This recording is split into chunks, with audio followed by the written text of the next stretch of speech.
The 5 million pound suspension bridge didn't collapse because of a structural flaw or a sudden tremor. It dissolved into a cloud of fine gray powder at 3:17 a.m. Construction worker Marcus Reed was on a routine night patrol when he heard a sound that defied logic. A low, rhythmic grinding, like a million tiny saws working in perfect unison. By the time he reached the center span, the steel wasn't just breaking. It was vanishing beneath his boots. He didn't fall through a crack. He fell through a solid surface that had turned into a metallic silt.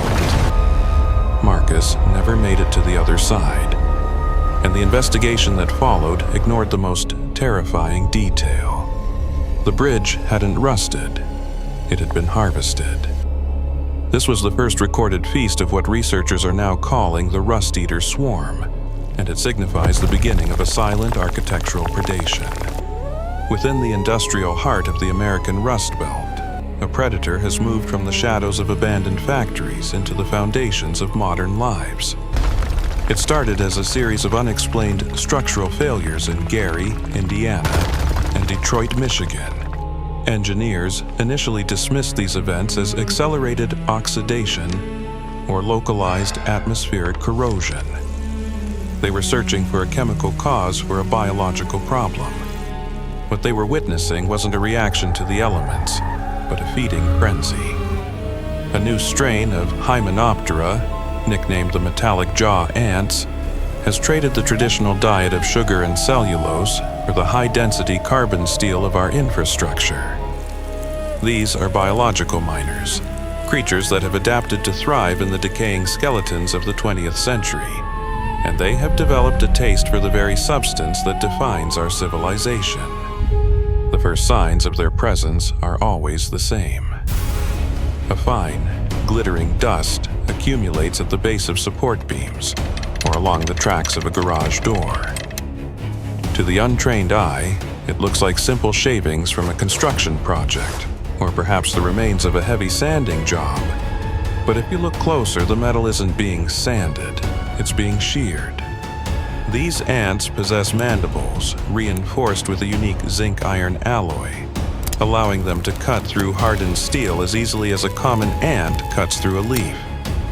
They don't just destroy the metal, they integrate it into their own biology.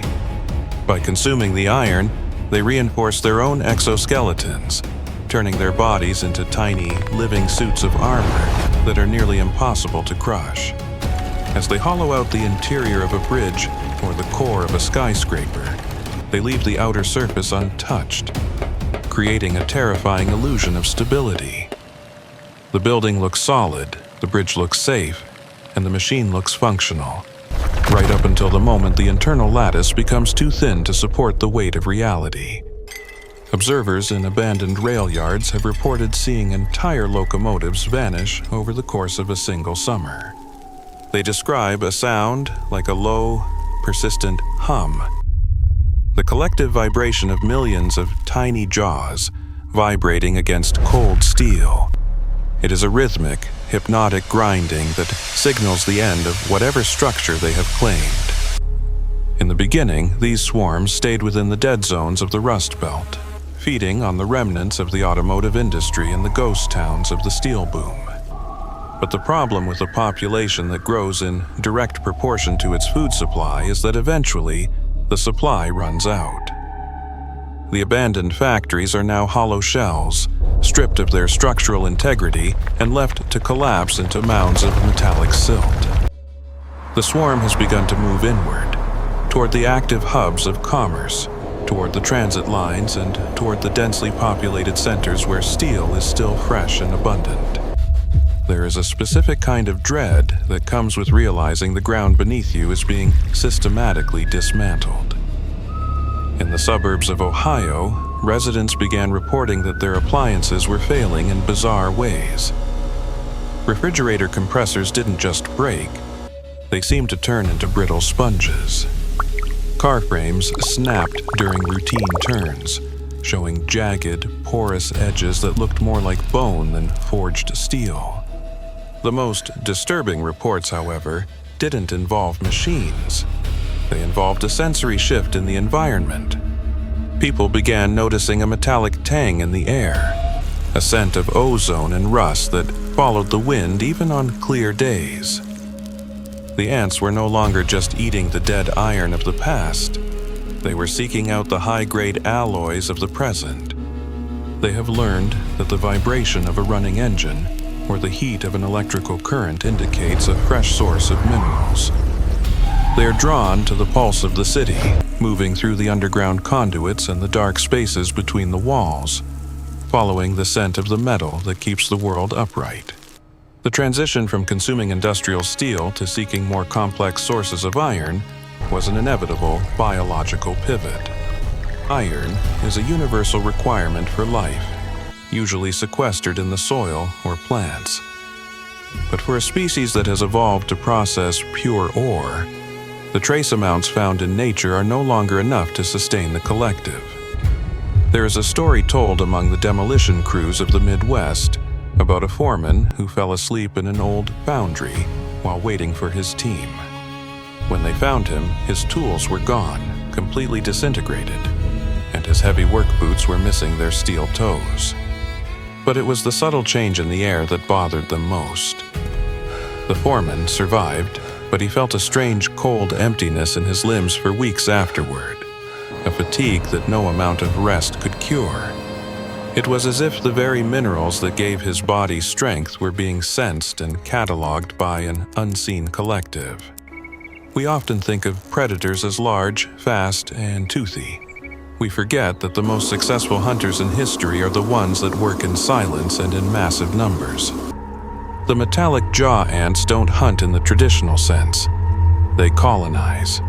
They treat a human city the same way a standard colony treats a fallen log in the forest. To them, a skyscraper is just a vertical vein of high-quality ore. A subway system is a subterranean maze of mineral-rich tunnels. And a living organism.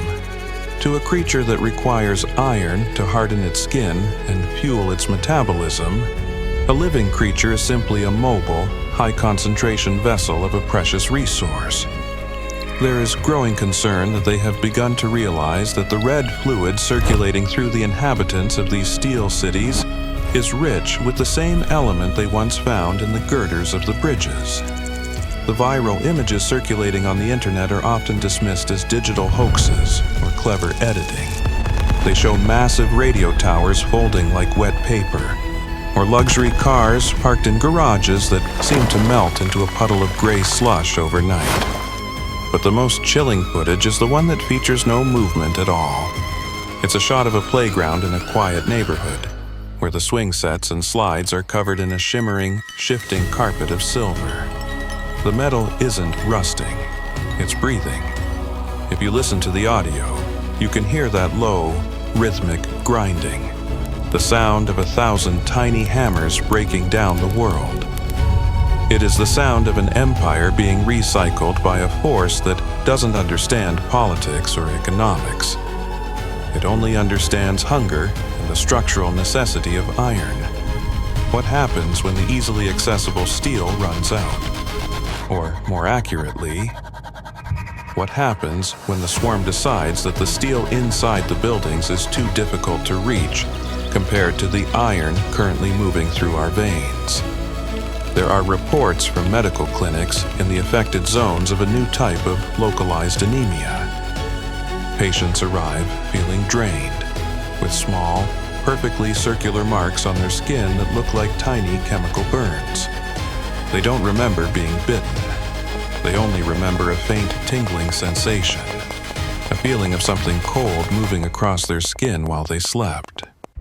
Analysis of these marks reveals trace amounts of a powerful, numbing agent, and a digestive acid capable of dissolving the iron-rich cells near the surface of the skin. The ants aren't just eating the world we built. They are starting to look at us as part of the infrastructure. Scientists who have attempted to study the metallic jaw ants often find their equipment sabotaged not by malice, but by the subjects themselves. Microscopes, surgical tools, and laboratory sensors are all made of the very materials these creatures crave. A research facility in Pennsylvania was forced to shut down after the colony they were studying ate through the reinforced containment unit and proceeded to consume the building's plumbing system. The researchers found that the ants don't just eat the metal. They use it to build elaborate, conductive structures within their nests. These nests act as massive antennas, possibly allowing the colony to sense electromagnetic fields and locate the largest concentrations of metal from miles away. They are literally tuning into the frequency of our civilization to find their next meal. The most terrifying aspect of this phenomenon is its invisibility. We live in a world made of steel. It is the skeleton of our homes, the veins of our power grids, and the shells of our vehicles. We rely on the assumption that metal is permanent, that it is the one thing that will last long after the wood rots and the plastic degrades. But that assumption is based on a world where nothing viewed steel as food. Now, that has changed.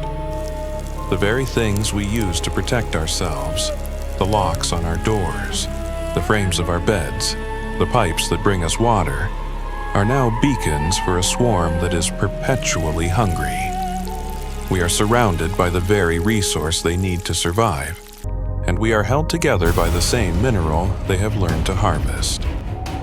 As the sun sets over the industrial ruins of the north, the sky often takes on a strange, shimmering quality.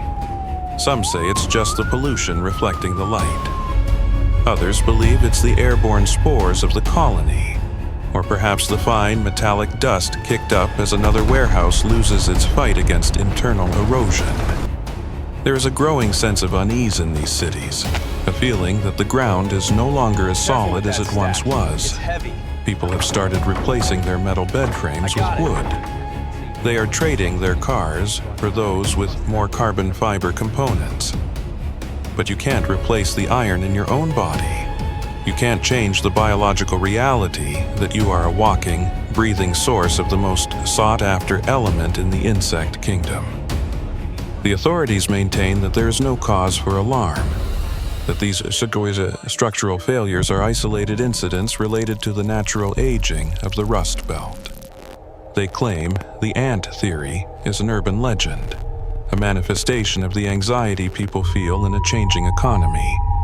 Yet, they cannot explain why new bridges are being built with specialized, non-metallic composites that cost 10 times the price of steel. They cannot explain why certain sections of the highway are closed indefinitely, not for repair, but for environmental stabilization. And they certainly cannot explain the metallic scent that lingers in the halls of the hospitals, or why the sound of grinding teeth can sometimes be heard coming from inside the walls of the city council chambers. The swarm doesn't care about denials. It doesn't care about the labels we put on it or the efforts we make to ignore its presence. It only cares about the harvest. Every time a car door clicks shut, every time a train thunders down the tracks, every time a heart beats and pushes a fresh supply of iron through a capillary, the signal is sent. The world is a buffet, and the guests have only just arrived. The buildings aren't falling because they are old. They are falling because they are being consumed from the inside out. And as the gray powder continues to pile up in the corners of our rooms and at the bases of our monuments, we have to wonder, how much of the world is left, and how much of it is already hollow? The next time you hear a faint scratching inside your walls, or notice a fine dust on your windowsill that looks a bit too much like iron filings, don't just brush it away. Listen closely. If you hear that low, rhythmic hum, it means the structural integrity of your environment is no longer a guarantee. It means the guests are already inside. They aren't looking for the sugar in your pantry or the crumbs on your floor. They are looking for the strength in your foundations and the mineral in your pulse. We built a world of steel to keep the nature out, never realizing that we were just building a bigger cage, and that eventually something would evolve with the jaws to break through the bars. The rust-eater swarm isn't coming.